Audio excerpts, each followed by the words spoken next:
with you today afternoon on a subject which is of vital importance in the finance and accounting domain, that is changing dimensions of corporate reporting in 21st century, especially in the context of integrated reporting. Just give me a second. Let me share my presentation on the screen, please. Thank you.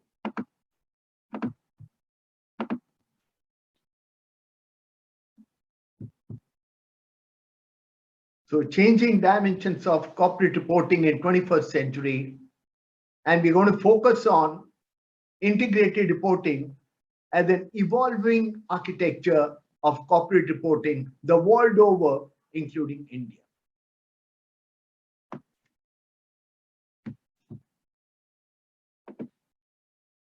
You would all tend to agree with me that the world is changing, and the world is changing at a very, very significant pace. I'm not only talking about the last 2 years, where the world as a whole, in fact, the whole humanity has been impacted by COVID-19 pandemic situation. But even otherwise, if you look back 2 or 3 decades, there have been devastating changes taking place, which have changed the way we live our lives and also changed the way we work in different organizations. It's a VUCA world out there in the market today. The business and economic environment is highly vulnerable, very, very uncertain, hugely complex, and very ambiguous. And it is very, very competitive, definitely, because today, on account of globalization, it is not that you compete with the best of the companies within your own country. Actually, you compete with the best of the companies across the world. But in this particular background landscape of business and economic environment, what we are looking at and seeing is some very, very disruptive business models which are coming into market. To give you a few examples, we live in a world where the world's largest travel car company does not own a single car of its own. Look at the business model. The largest travel car company of the world does not own a single car of its own. That's Uber. World's largest travel lodging company does not own a single hotel room. That's Airbnb. And the world's largest retailer, Amazon, does not own a single brick and mortar store. These are amazingly disruptive business models, but these are the realities of today's 21st century business world. And these are so-called new age companies which are disrupting the businesses and the business models like anything across the world. But when you look at the performance of many of these new age companies or the startups, you find that many of these businesses have profitless turnover. They have a great top line, they have a great turnover, but end of the day, there's no profit. Or many of these companies have cashless profit. They have a good enough bottom line, but end of the day, there's no cash, there's no liquidity in the business. Profitless turnover, cashless profit, but when you look at the valuation of these companies, wow, skyrocketing, soaring very, very high. In spite of bleeding financials, the valuations of the company are soaring very, very high. They are virtually skyrocketing. The point that I'm trying to focus on is, in today's 21st century business world, it is no longer profit that's important as a measure of corporate performance. Profit is important from the point of view of economic performance of a company, but beyond that, we got to look for value, which is the essence of business in 21st century. Is the company able to create value for the stakeholders or not? Is the company able to preserve that value for the stakeholders or not? And is the company able to enhance that value on a sustainable basis going forward or not? That is the key mantra or the key success mantra for ultimately judging the performance of a corporate entity in today's business world. A case in point, is that of Zomato IPO, which hit the Indian stock market a few months back. The company has a current year turnover of 2,600 crores. The company has accumulated loss of 4,600 crores. The company has a current year loss of 2,300 crores. But in spite of such bleeding financials, the IPO of the company was oversubscribed 38 times. 38 times IPO was oversubscribed. And the company was able to place their shares in the market at a price of 75 rupees per share, which is right now hovering in the stock market within the range of 130, 135, 140. Look at the profile of the company. A company with bleeding financials, but has been able to place its share at such a high price, and further, the price has further gone up after the initial listing. It has almost doubled over a period of just about a few months. This is the business environment within which we are living today, where the business is faced with various kinds of vulnerabilities, uncertainties, complexities, and ambiguities. But at the same time, the valuations of the companies, many of the companies are going up like anything. And India today boasts of having second largest number of startups across the world anywhere, only behind Silicon Valley of the US. We have over 75 unicorns. A unicorn is a company with a valuation exceeding 1 billion US dollars. Going by exchange rate of 75 rupees approximately today for $1, it works out to 7,500 crores or more. A company is called as a unicorn. We have over 75 unicorns, and many other companies are waiting in the wings. They're very near to the threshold, and there are therefore a large number of soonicorns. Very soon, they will also become unicorns, and we have a lot of soonicorns waiting in the wings to become and join the bandwagon of unicorns in India. If you look at the emerging business environment, still into details, I think globalization has had a very, very significant impact on the business and economic environment the world over.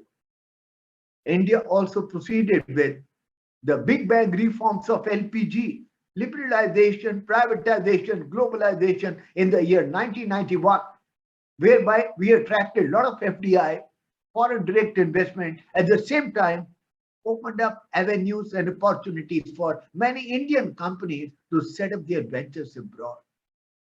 Globalization is not a one-way traffic. Of course, we look for attracting FDI, but at the same time, there are many number of Indian companies which have ventured outside India and set up their manufacturing facility or sales and distribution offices outside India.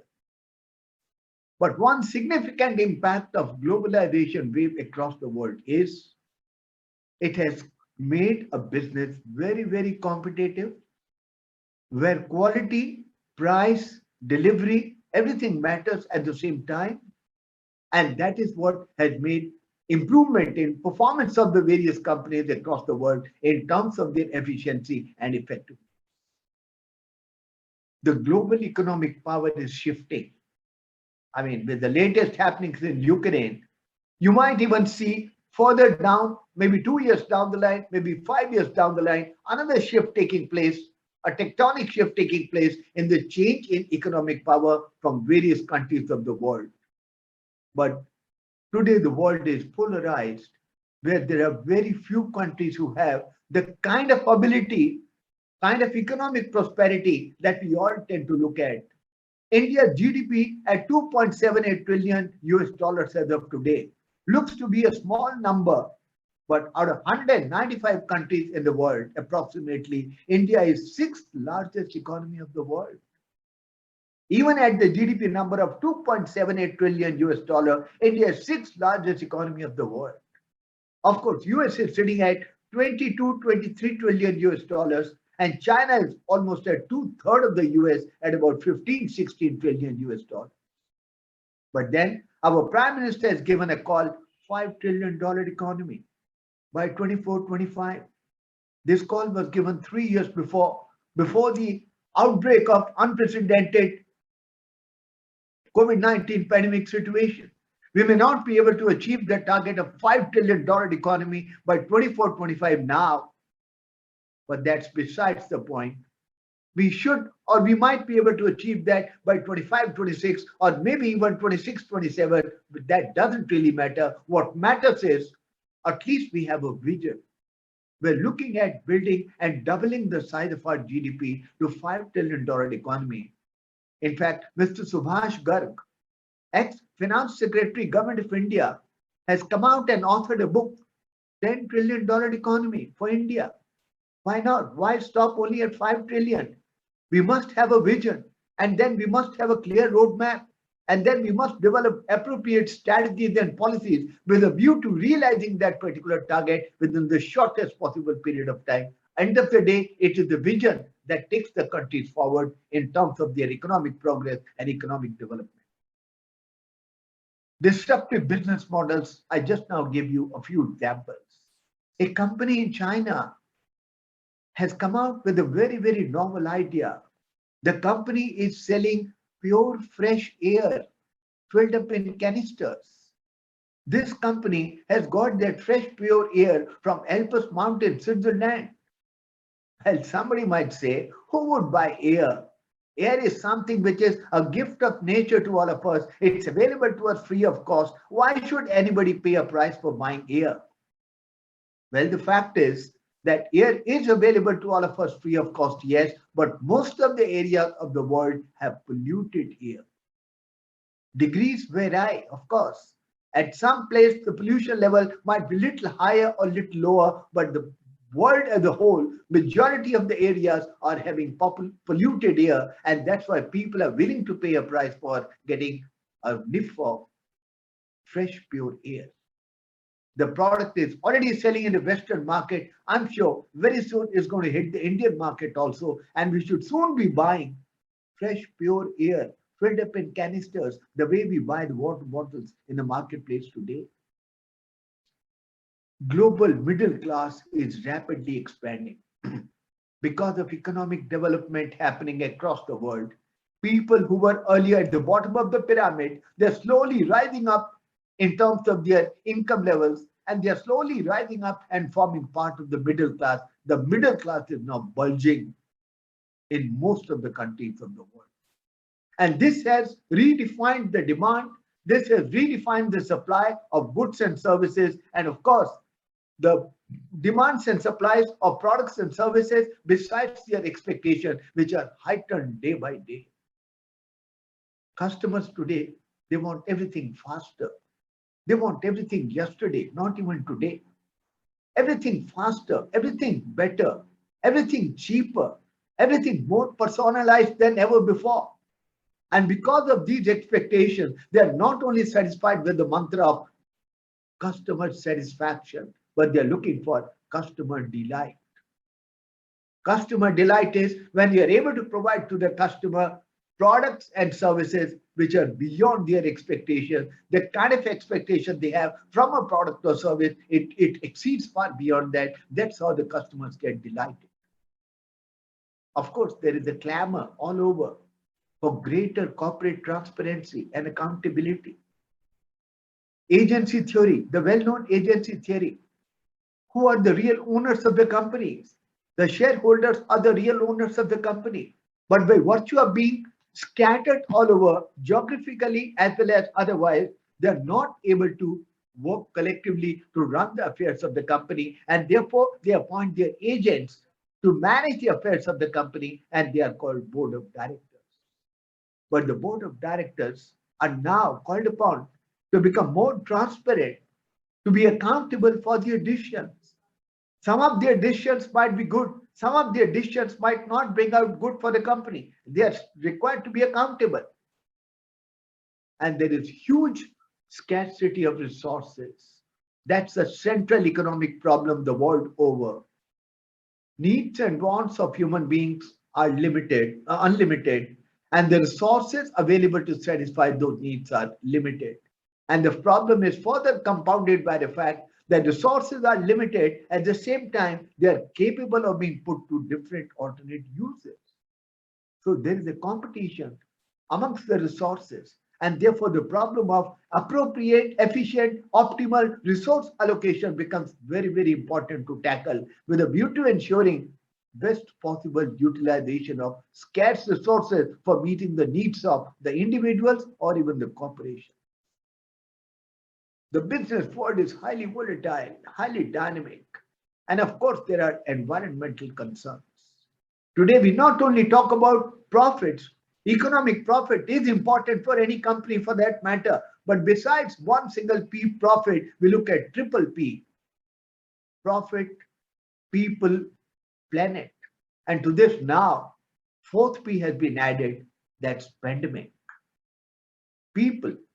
How is the company's operations impacting the society? Is it leading to a better life for the people of this planet or not? How is the company's operation impacting the planet in terms of environment? Are we protecting environment or degrading environment? Even if by very nature of the industry, there is some degradation happening, what is that the company is doing to neutralize that negative impact by virtue of the company's operation? Are you doing afforestation? Are you taking adequate measures to eliminate or at least minimize the impact of natural degradation? Sustainability? These are environmental concerns. Paris Climate Agreement, or you have the UN Sustainable Development Goals. Everyone talks about the environmental concerns the world over. So the point is, the brief synopsis of my presentation, which I presented to you in the period of last about 15 minutes or so, the summary of that gist of discussion is the world has changed and the world is changing very, very fast.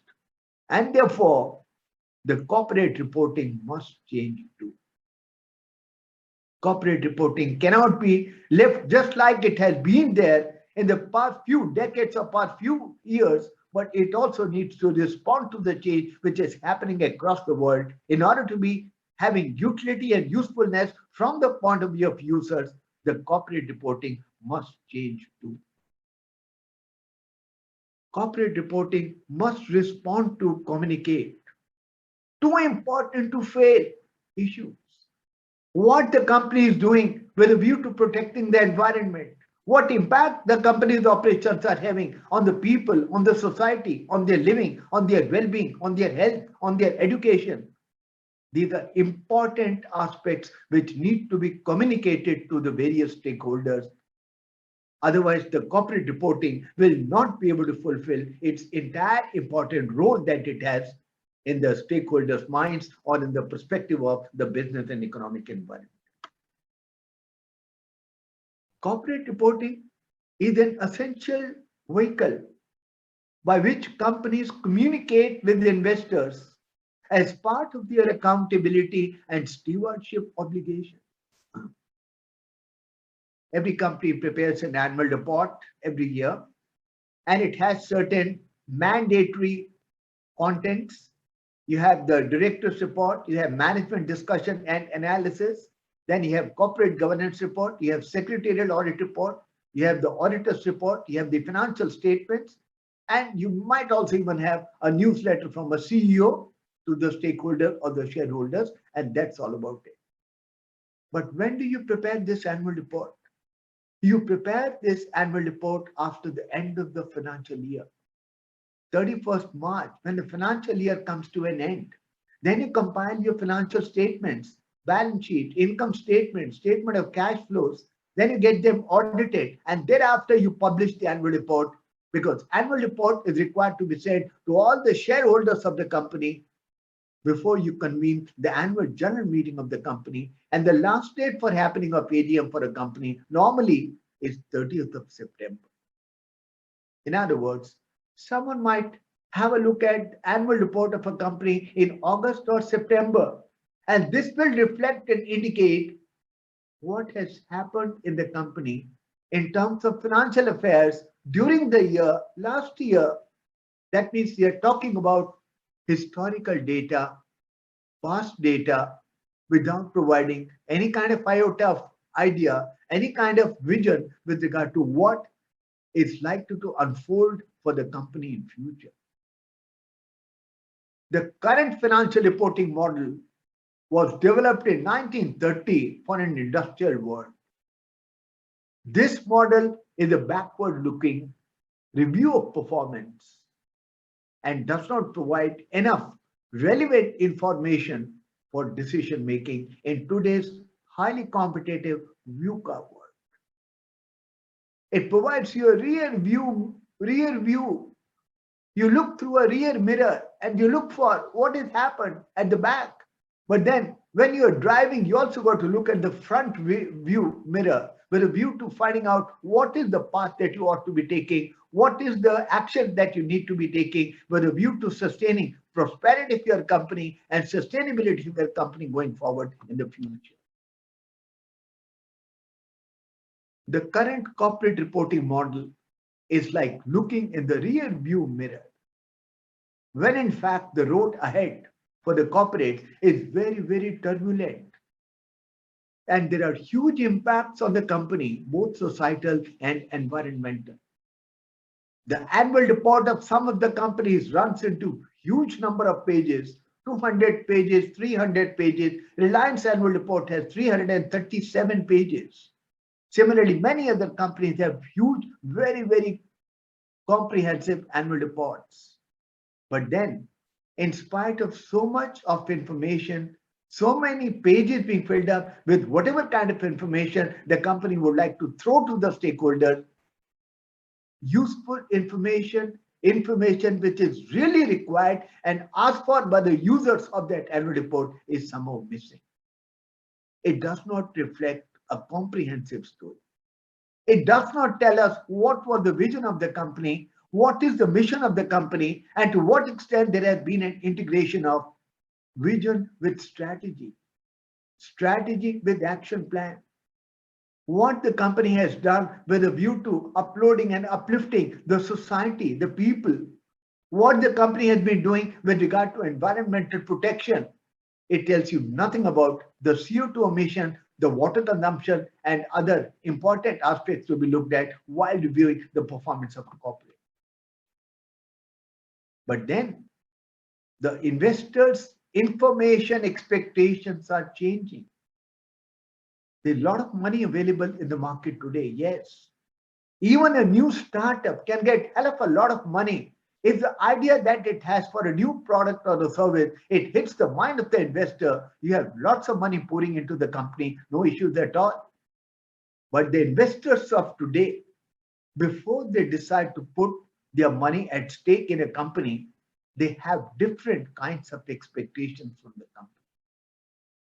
They're not only looking at the economic aspect or the E aspect of it, they're actually looking at ESG architecture. Economic perspective of the company, social perspective of the company, environmental perspective of the company, and governance structure. What kind of governance structure that the company has so that the company doesn't become a Satyam, doesn't become a Lehman Brothers. It should not collapse like anything because of bad or poor or inefficient governance architecture. Today, investors are demanding greater transparency. Greater transparency.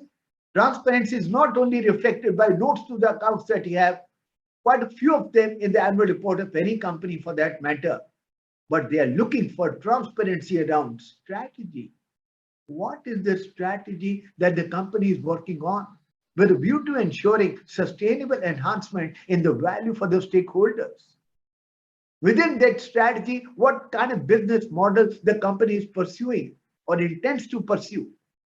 What are the different risks that the company is exposed to? And what are the commercial prospects of the company with which they are engaging?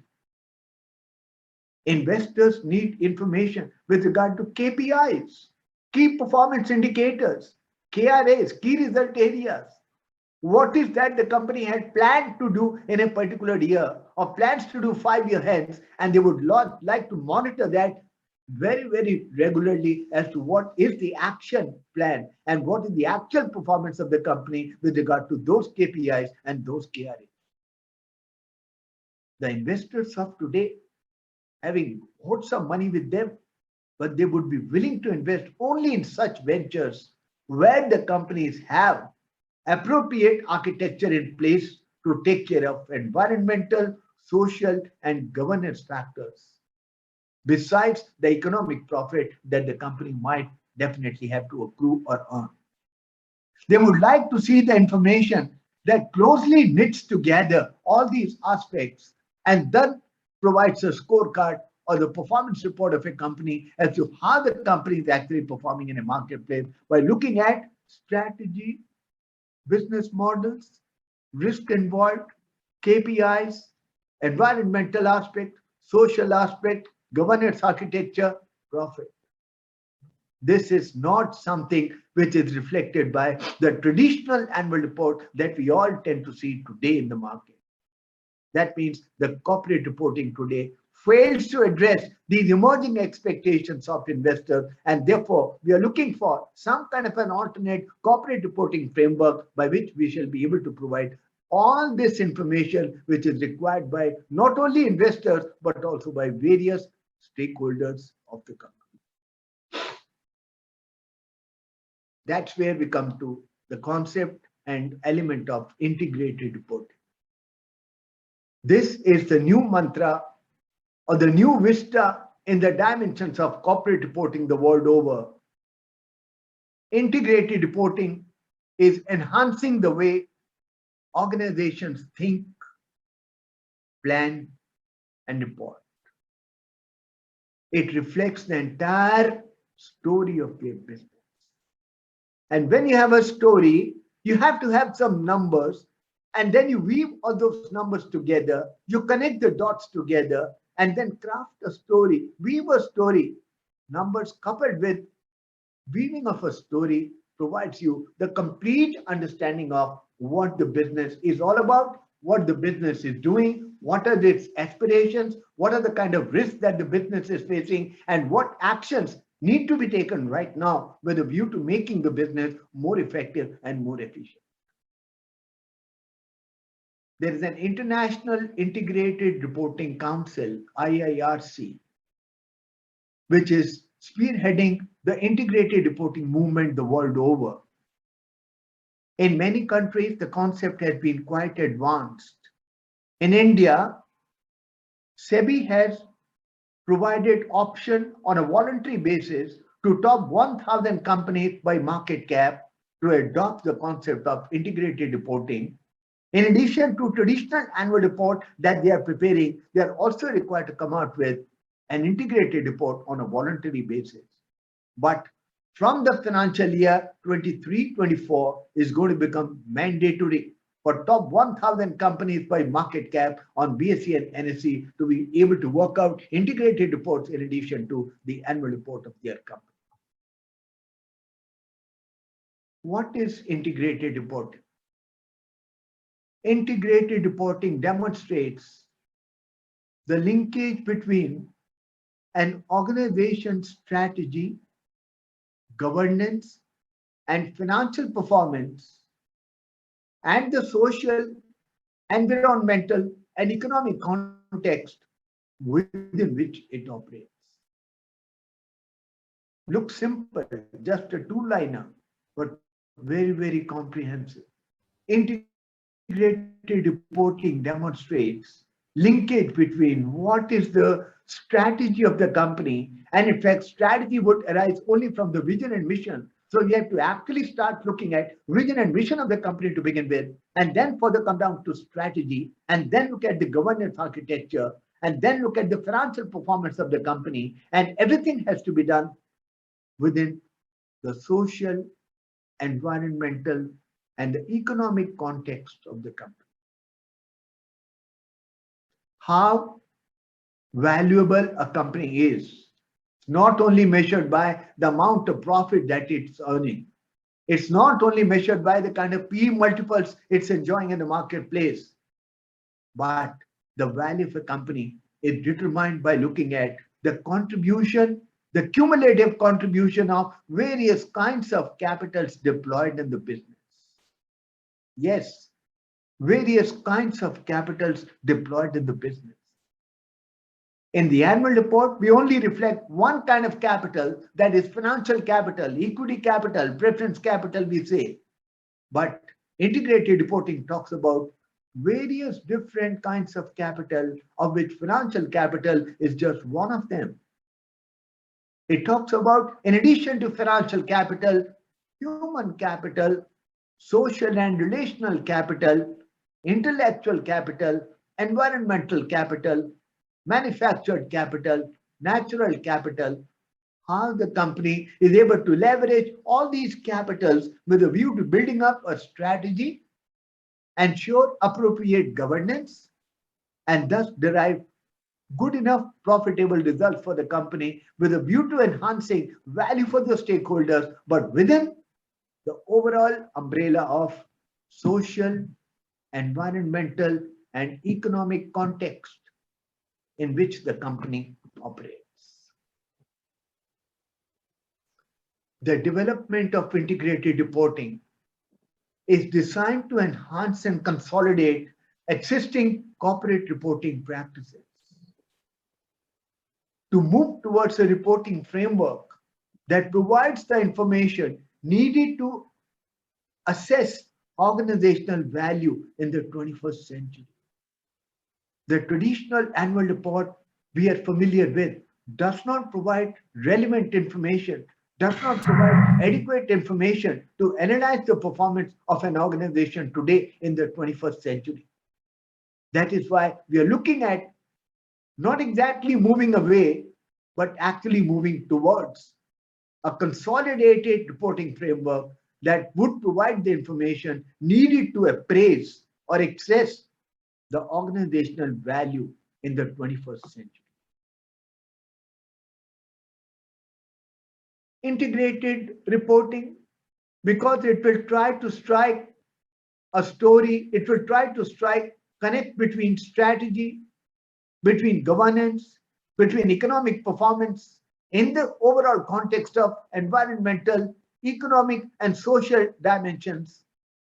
Therefore, it helps the businesses to think holistically. What is required end of the day with a view to prepare an integrated plan or an integrated report is integrated thinking. You have to think in an integrated manner. Try to connect the dots together. Vision with strategy, strategy with action, action with governance, governance with performance, and everything within the overall umbrella architecture of environmental, social, and economic context in which the company operates. And therefore, a company, when it looks at corporate reporting from the perspective of integrated reporting, it starts thinking holistically about strategy and its plans, and thus it helps them to make informed decisions, and thus it helps the company to manage the key risks more effectively, and it helps the company to build investor and stakeholder confidence and improve future performance. The advantage of integrated thinking, holistic thinking, connecting the dots, coming out with a comprehensive information document known as integrated report. It helps the company to holistically look at strategy and plans. It improves decision making. It helps the company to manage the risk more effectively. And at the end of the day, also helps to build better investor and stakeholder relations and confidence. Value is more important than financial. Research proves that it is not very uncommon to have companies with very low asset base or with a low turnover base, but having huge value in the marketplace. It's common to have a company with an asset size of 50 crores having a market cap of 300 crores in the marketplace, quite possible. And there are a large number of companies with this kind of characteristic. That's because research has proved that financial statements of the company only reflect just about 20 to 25% of the value of the company. The balance, 70, 75, 80% of the value of the company is reflected by intangible assets, which somehow don't find a place in the financial statements of the company. That's where the importance of integrated reporting. Annual report only provides information about the 25% performance of the company, but rest 75% of the dimensions of corporate performance, they are not reflected by the traditional annual report, which is now sought to be plugged. The information gap is sought to be plugged by having an integrated reporting process or integrated reporting architecture in place. There is a reporting mismatch as of today. In the traditional annual report, what is your reporting content? Strategic issues, forecasts, past performance. But then in the business value, what you require is what has been your performance in the past. That's been business as usual. Fine, you got to look at that. You have to probably also look for trends, but that's all about it. The year is over. You got to now look at the current year and you now got to make plans for the future prospective year. And therefore, what is more important is strategy and governance has to occupy more of your number of pages in the report. More discussion should happen around strategy and governance, around implementation of your actual plans, and the past performance of the company should be there, of course, but should not consume very many large number of pages. That must be just a bit of introduction and just a bit of integrated reporting is useful because it would provide a meaningful assessment of the long-term viability of the organization's business model and strategy. We look at lifetime costing. That's a new concept which is coming up in management accounting domain, life cycle costing.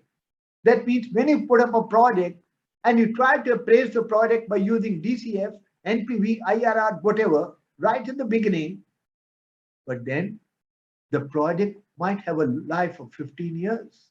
It might require frequent repairs and maintenance in between, maybe major overhaul after every 4 years. You might even have to expand the capacity in between sometime.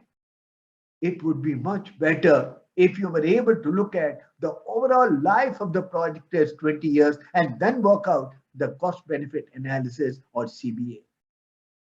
That's what integrated reporting allows you to do. It allows you to look at the long-term prospects of a company because the information provided by integrated report would be not only based upon past year's financial data, but would also look at vision of the company, strategy of the company, action plan of the company for sustainable growth going forward, and therefore is going to be quite useful for various stakeholders who might like to have a look at the integrated report of the company. That is the information which the stakeholders of today require. So an integrated report is critical for meeting the information needs of stakeholders. And because resources are scarce, and resources are not only scarce, but they're capable of being used in very many different alternate uses. And therefore, you have to have an effective allocation of scarce resources. That would become possible once you start having a look at all the resources which are available to the company holistically. And when we talk of all the resources, I'm not only talking about financial capital, human capital, social capital, natural capital, environmental capital, manufactured capital. How effectively are you looking at all these resources available with a corporate entity, and also how do you intend to put them to use? That's going to be critical for sustainable growth of the company in future. So an integrated report should tell a story. First diagram, bits and pieces. Second diagram, slightly structured. Third diagram, when they are put in a sequential manner, when they are put wherever there are gaps, when you are able to connect all the dots together, that's how a story is crafted. That's what integrated reporting does. It helps you look at value creation, not just financial, not just profitability, no. Value creation. Is your company creating value for the stakeholders or not? And then it need not be told in very many voluminous pages. Some of us might think if annual report is 350 pages, if I prepare an integrated report where so much other information is also required to be given, I think this will run into 1,000 pages. No, an integrated report should be concise. I can't give you any specific number of pages which should be there in the report, but the basic idea of having an integrated report is it should be concise. Maybe just about 50 pages, but 50 pages of quality information, connecting all the dots together, looking at strategy, looking at vision, looking at performance, looking at social context, environmental context, economic performance, everything put together, connected together in a concise manner. Integrated report is going to be strategically focused. It will focus on strategy. It will have more of future orientation. Of course, you've got to talk about the past, but the talk about the past would be just a small fraction of the overall report that you compile as part of the integrated report. Major focus is going to be on future. What is likely to unfold for the future? What is the way forward for the future in terms of strategy, business model, growth, prosperity, value creation? An integrated report should be a kind of a story. It should tell a story about a company to the users of that information. The integrated report framework provided by IIRC, integrated reporting, the new way of corporate reporting that we are looking at for the 21st century, it will help in efficient and productive allocation of resources. It will help in cohesive and efficient approach to corporate reporting. It would also enhance accountability of directors, people who manage the affairs of the company. If something goes wrong somewhere, in spite of good profits, if the company is not in sync with the environmental laws of a particular country, I don't think people are going to reward the company by way of further finances. That's where the challenge is. You've got to be accountable. And at the end of the day, and above all, it will support holistic thinking, integrated thinking, where you would be able to connect all the dots together, strategy with vision, with mission, with action plan, with performance, with governance structure in the context of social, environment, and economic performance of a company. A concise communication. Once again, the word is repeated here. We're not looking at a 500, 600 pages, very, very comprehensive, voluminous document as integrated report. No. We're talking about a concise communication as to how the company is creating value over a period of time. That means how the company is creating value in short term, medium term, and the long term over a period of time. And thus, it will have to be an interface between financial reporting. It has to be coupled with some other information, some additional information in terms of strategy, governance, performance, prospects, coupled with the financial data or the financial reporting. That will make a complete integrated report. But end of the day, still, it needs to be very, very concise. That's where the challenge will arise. Many of us can write essays, maybe 10 pages, 15 pages, but the challenge is to put your thoughts crisply in one single page, 1.5 page, 2 pages at the max.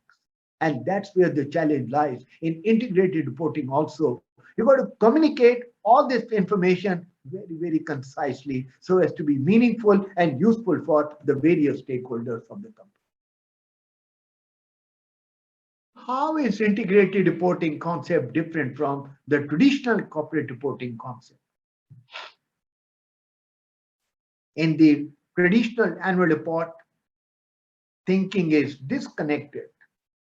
You look at only the financial aspects of the company and try to portray the financial position of the company as reflected by the financial statements. But in IR, the thinking is integrated. In traditional annual report, you only consider financial capital, but in integrated reporting, you look at all the other different forms of capital also. In traditional corporate reporting, the focus is on the past and the focus is majorly on the financial dimensions of the performance of a company. Whereas in integrated reporting, the future is also looked at along with the past, and more focus is on strategy for the future. Annual report is short term, looks back for 1 year, but integrated reporting looks at various time frames over time, short term, medium term, long term. Annual report provides the information which is mandated by law, which the company would like to provide to the stakeholders, but not what is expected, required by the stakeholders. But in integrated reporting, the transparency level is going to be much, much higher. Annual report is compiled according to mandate of law. Companies Act 2013, LODR, listing obligation, disclosure requirements of agreement with the stock exchanges, SEBI guidelines. But integrated reporting doesn't really have any specific format, but it does provide the elements which you got to cover within that report, and therefore it is not rule bound. It is going to be responsive to the circumstances within the company and outside the company. Annual report is very, very long and complex, but integrated report is supposed to be concise and material, focusing on material aspects, material elements of the business. Technology enabled annual report is paper based. Of course, many companies have now started issuing annual report also digitally. That's a great movement altogether. E-reports and integrated reporting, of course, is going to be a technology enabled document for the purpose of corporate reporting. This is what I was talking about. Integrated reporting talks about and looks at different kinds of capital. Besides financial capital, it looks at manufactured capital, intellectual capital, human capital, social and relational capital, natural capital. How the company uses all these capitals for the purpose of creating value, preserving value, and enhancing that value going forward. That's the crux, and that's the mantra for success for a company in 21st century. Resources available to a company or the different kinds of capital, financial capital, the pool of funds available to organization. Manufactured capital, the products which you manufacture, or the machinery which is deployed by the company within its organization. Human capital, the people working with you, their skills, their knowledge, their experience, their motivations, their innovative instinct. Intellectual capital that provides you competitive advantage. Do you have some kind of a copyright or a trademark which gives you a cutting edge over your competitors? That's what is called intellectual capital. Similarly, your brand, your logo is going to have a huge competitive value for you with a view to working out your valuation as compared to your competitors. Intellectual capital plays a very important role. Then you have a whole lot of natural capital. A company uses land, company uses water, company uses and works within the ecosystem and the biodiversity. How do you work within that particular dimension of nature? To what extent are you responsible for proper maintenance of that biodiversity and the ecosystem health of the nature? That's what that has got to be ensured. And of course, social capital. How your company's operations are impacting the society. Is it making the world a better place to live in today? Is it bringing many of the people from the bottom of the pyramid onto the middle bulge? Is it leading to collective well-being of the humanity as a whole? That's where the challenge lies in utilizing efficiently the various kinds of capitals which are available with the corporate entity. This is a description of that capital itself, the complete picture. Let's look at what are the guiding principles of integrated reporting. If you were to begin and start working on developing an integrated report, what are the principles you ought to be guided by. I personally worked on and helped a few companies in develop an integrated report. I've been all this practically. So I'm just sharing with you right now in this session the broad principles and the broad dimensions and the aspects of IR. But definitely this is very, very useful if it is applied in a real sense with a real purpose. This can really entirely bring about a significant change in the corporate reporting architecture within the world. Strategic focus. An integrated report, the guiding principle is the focus of the integrated report should be on strategy. And what is strategy? Objectives of the company which relate to its ability to create and sustain value over a period of time, and the resources and relationships on which the organization depends. How do you think you'll be able to create value in the short term, in the medium term, in the long term? Create value, preserve value, enhance value going forward by utilizing the available resources and also utilizing the relationships that you have. That means all different kinds of capital. That should be the focus while working out and coming to draft an integrated report. Connectivity of information. An integrated report is to look at strategy, governance, economic performance in the context of social, environmental, and economic context. There are 5, 6 different elements that we are looking together. But in order to weave a story, you've got to connect the dots. All these linkages will have to be worked out, carefully thought through. And that's where the concept of integrated thinking, holistic thinking comes into play. How do you craft and weave a story, joining all the dots together in a flowing manner so that it makes sense to the reader, it makes sense to the users of the report? That's where the important principle of IR is connectivity of information. Future orientation. Right now, in the annual report, you have a mandatory inclusion, management discussion and analysis. And as part of that, you not only give commentary about the past year's performance of the company, but you also make a mention about what do you think is going to be the economic outlook and the business outlook in the next year, and how do you think the company is going to respond to that. Just a brief mention about that, maybe max 2 pages, maybe 3 pages at the best. But in integrated report, the whole focus of the corporate reporting is expected to be on future, expectations about the future, about the prospects of the organization in future, about the challenges, uncertainties that the company might face in future. Everything gets listed there. Everything gets addressed and discussed, elaborated in the integrated report. Stakeholder inclusiveness. Integrated report is written, integrated report is compiled, keeping in mind the various stakeholders of the company, and you must address one by one each one of the stakeholders, how the company's operations are impacting a particular group of stakeholders. Shareholders, bondholders, society, employees, vendors, suppliers, government, community, world as a whole.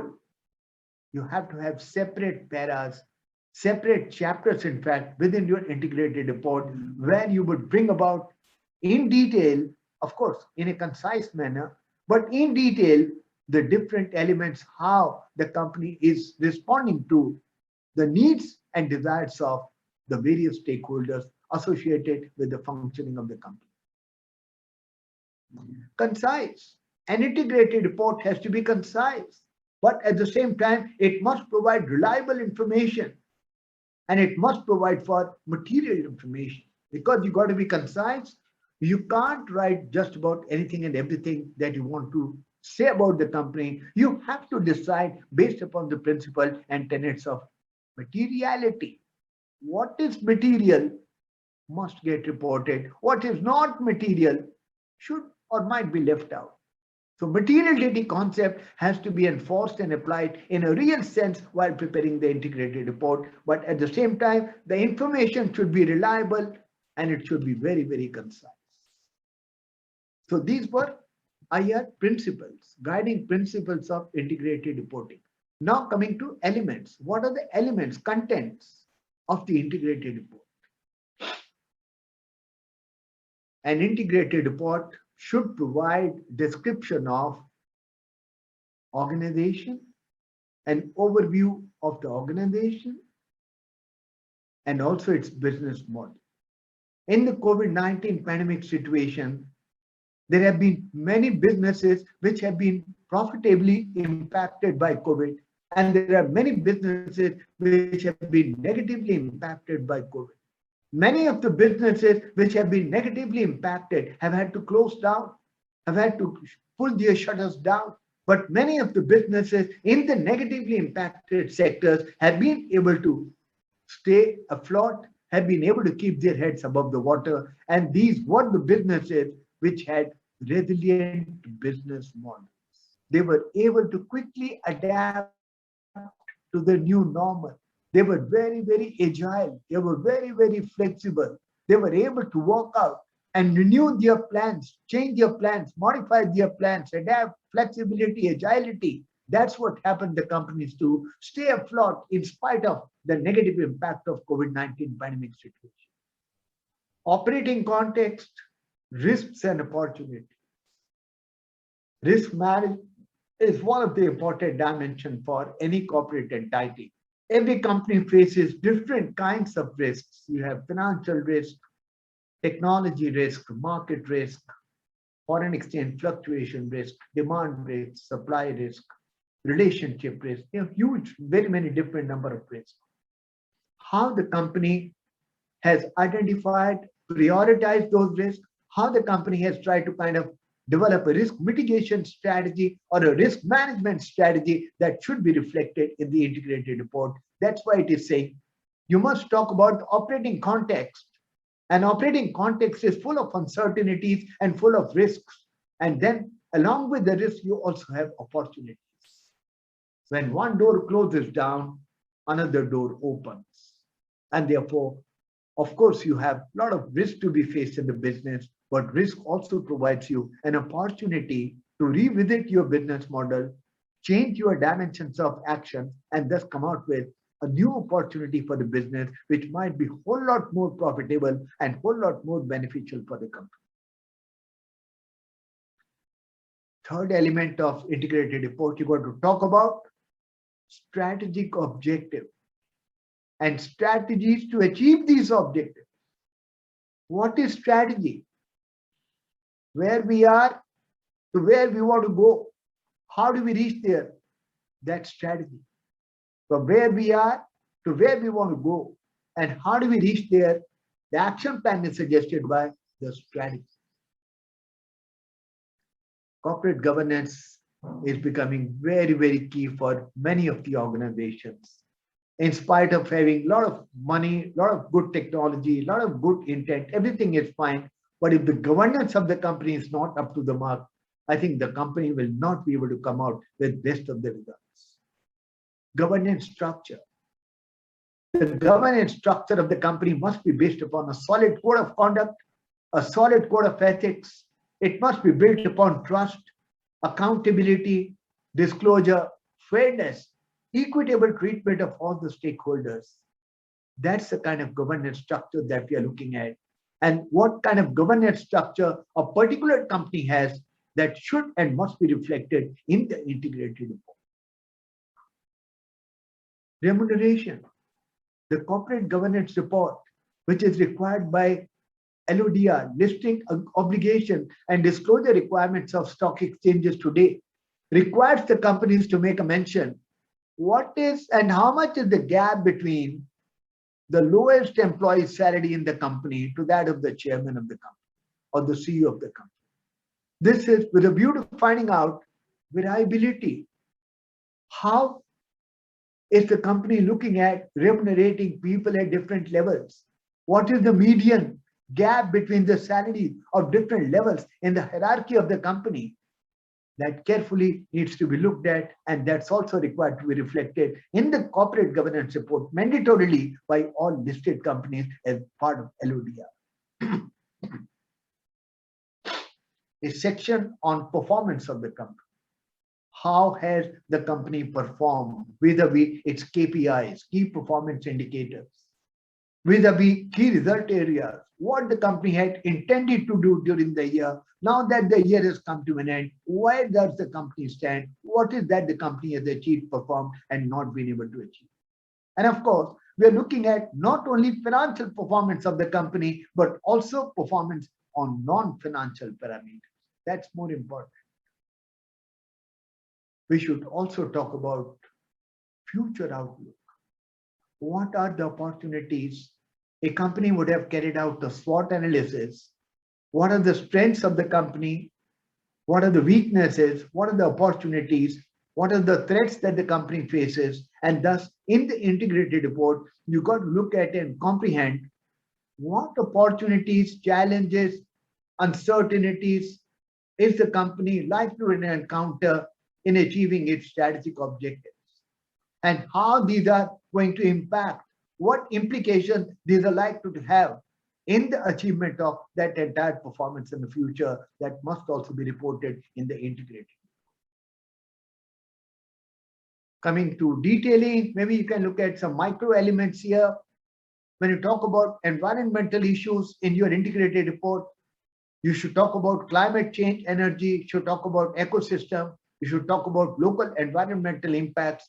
And there are indicators available. You can Google out the IR framework or the sustainability reporting framework. And there are 4 indicators for the first bullet point, micro points. There are 2 indicators for the second bullet point. There are 4 indicators for third bullet point. And then you can go deep dive and try and identify different elements for working out and comprehending your integrated report.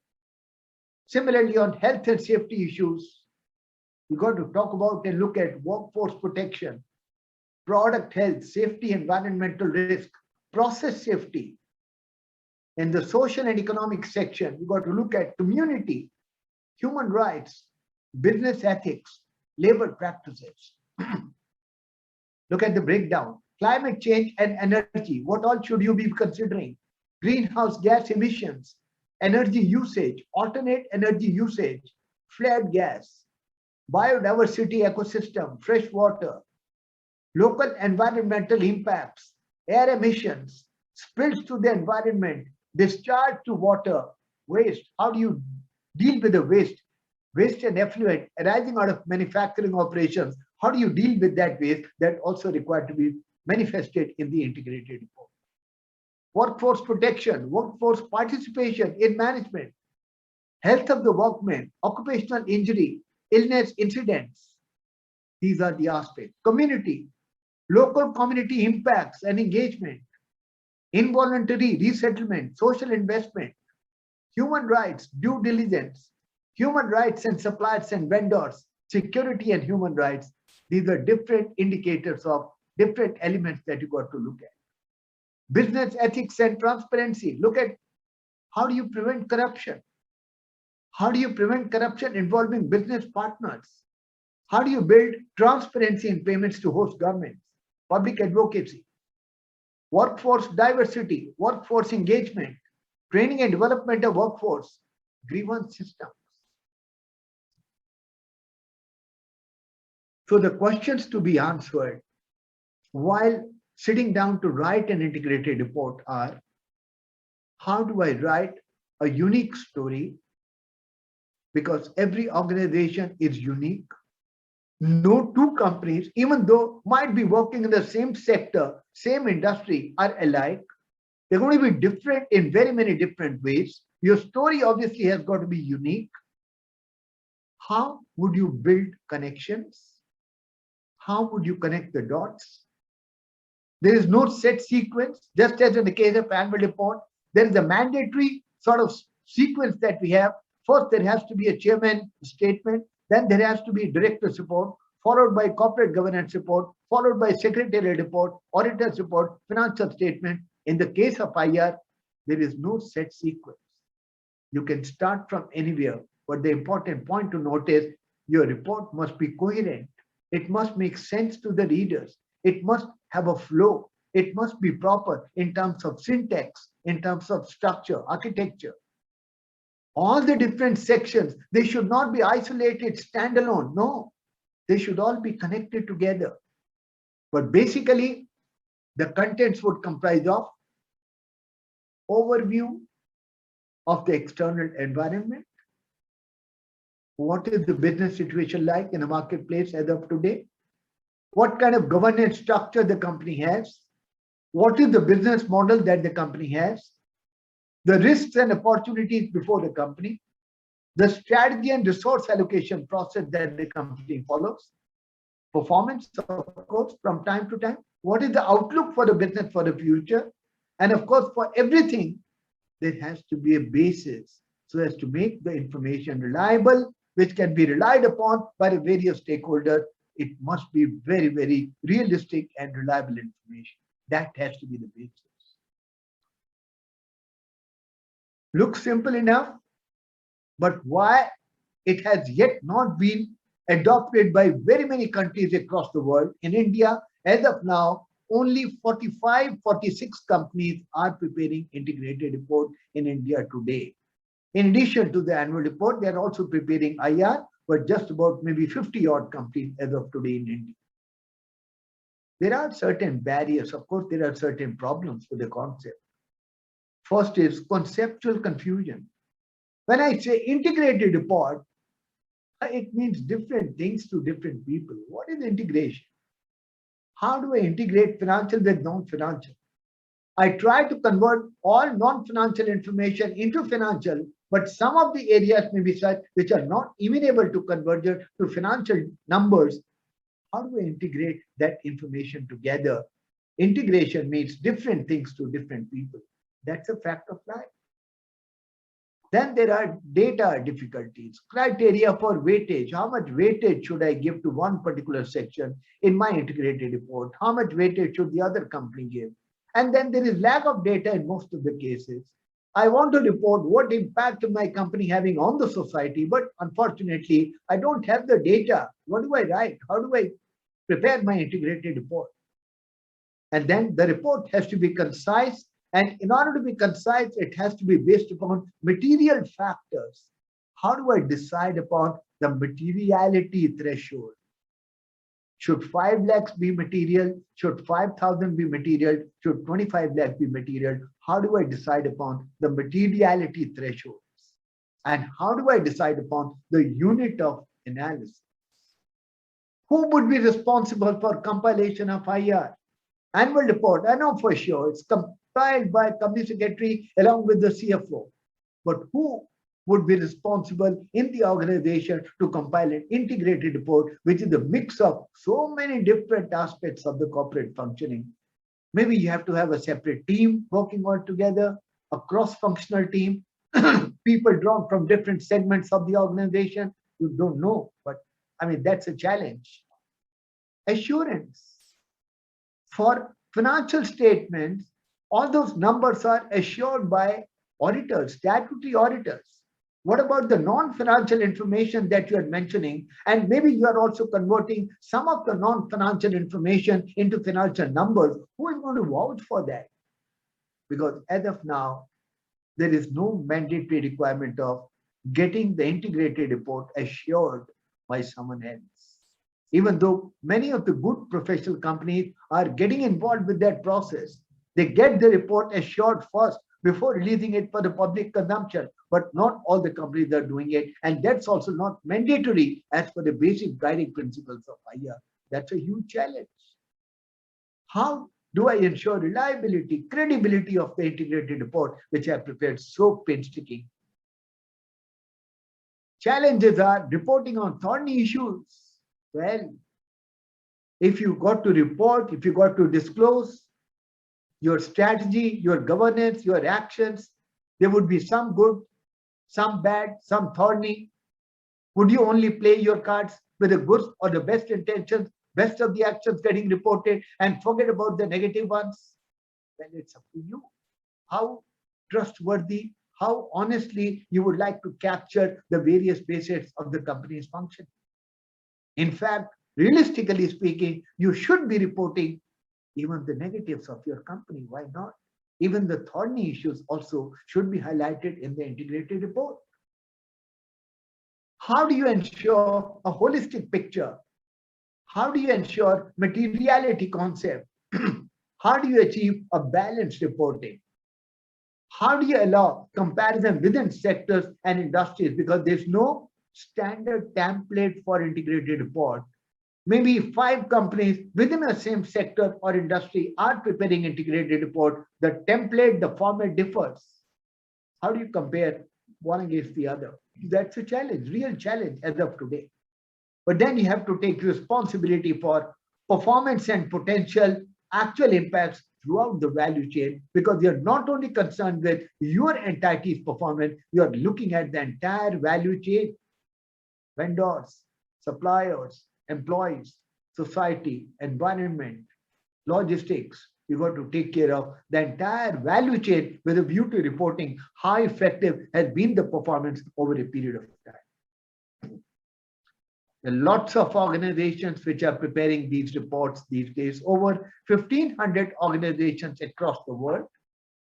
In a research and survey carried out, 83% of the CEOs, the CFOs, and other C-suite executives believe that adopting integrated reporting would help them deliver success to their organization. They understand the importance of integrated reporting. There are 2,000 participating individuals or organizations across the world. In Japan, over 300 companies have adopted integrated reporting as of today. If you want to know more about this, there are different resources. You can go to www.integratedreporting.org, and there are lots of examples also given how to get started, what is the content. Some sample integrated reports are also available on the website. This will be really, really grateful to you and helpful to you if you want to dig deeper into that.